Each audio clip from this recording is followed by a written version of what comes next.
فرش التراب يضمني وهو غطاء يقول يا ليتني يا ليتني يا ليتني قدمت لحياتي। প্রিয় ভাই ও বোনেরা, মৃত্যু যখন চলে আসবে তখন সম্পদে ভরা এই বিস্তৃত পৃথিবী, ভোগ বিলাস ও বিনোদন সামগ্রীতে পরিপূর্ণ এই রঙিন পৃথিবী সংকীর্ণ হয়ে যাবে। এই বিশাল পৃথিবীতে তোমাকে দাফন করার জন্য শুধুমাত্র 3.5 হাত জায়গা বরাদ্দ থাকবে। মাটির নিচের সেই অন্ধকার কবরে তোমাকে একা রেখে আসা হবে। তুমি জানো কি কারা তোমাকে বহন করে সেই অন্ধকার কবরে রেখে আসবে?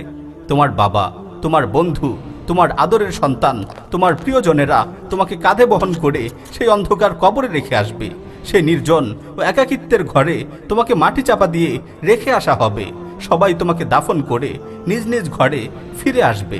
আজকে তুমি যাদেরকে এত ভালোবাসো, যাদের জন্য দিনরাত পরিশ্রম করো, তারা কেউই তোমার সাথে থাকবে না। সবাই তোমাকে রেখে চলে আসবে।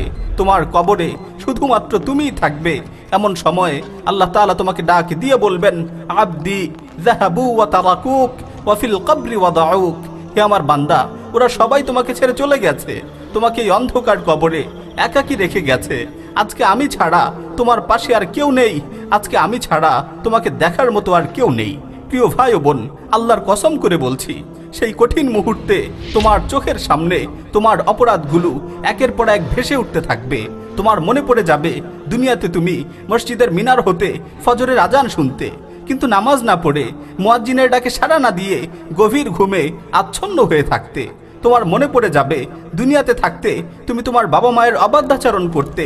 সেই কঠিন মুহূর্তে তোমার মনে পড়ে যাবে দুনিয়াতে তোমার বোন তোমার থেকে মিরাসের সম্পদ পেত, কিন্তু তুমি তাকে বঞ্চিত করেছিলে। সেই সময় তোমার মনে পড়ে যাবে তুমি অন্যায়ভাবে ইয়াতীমের সম্পদ আত্মসাৎ করেছিলে। সেই সময় তোমার মনে পড়ে যাবে তুমি অবহেলা করে অসংখ্য নামাজ কাজা করেছিলে। তোমার মনে পড়ে যাবে তুমি অন্যায়ভাবে আত্মীয়তার সম্পর্ক ছিন্ন করেছিলে। তোমার মনে পড়ে যাবে তুমি মালে ভেজাল দিয়েছিলে, মানুষকে ধোঁকা দিয়েছিলে, মানুষের সাথে প্রতারণা করেছিলে। হে যুবক, তোমার মনে পড়ে যাবে তুমি নির্জন মুহূর্তে একাকী কম্পিউটারের সামনে বসে বসে হারাম কাজ করেছিলে, বিভিন্ন অশ্লীলতা আর পাপাচারে লিপ্ত হয়েছিলে। তোমার মনে পড়ে যাবে তুমি তোমার বন্ধুদের সাথে ফালতু আড্ডা দিয়ে অনর্থক সময় নষ্ট করেছিলে।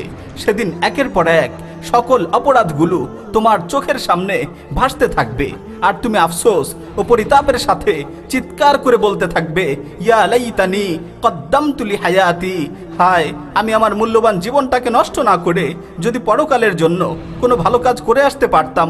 প্রিয় ভাইয়েরা, আল্লাহর কসম করে বলছি, সেদিন তুমি তোমার কৃতকর্মের কারণে অনুতপ্ত হবে। সেদিন তুমি তোমার নিজেকে ভুলে যাবে, কিন্তু তুমি তোমার অপরাধগুলোকে ভুলতে পারবে না। তোমার অপরাধগুলো একের পর এক তোমার স্মরণ হতে থাকবে, তোমার স্মৃতিপটে ভাসতে থাকবে।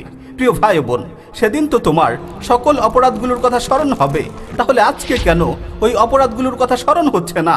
আজকে কেন তুমি ওই অপরাধগুলোর কথা স্মরণ করে নিজেকে শুধরানোর চেষ্টা করছো না? আজকে কেন তোমার অপরাধগুলোর কথা স্মরণ করে তোমার প্রতিপালকের কাছে ফরিয়াদ করছো না, তাওবা করছো না?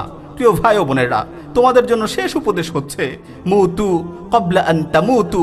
মৃত্যুর পূর্বেই মৃত্যুবরণ করো, মৃত্যুর পূর্বেই মৃত্যুর পরের জীবন নিয়ে চিন্তা করো।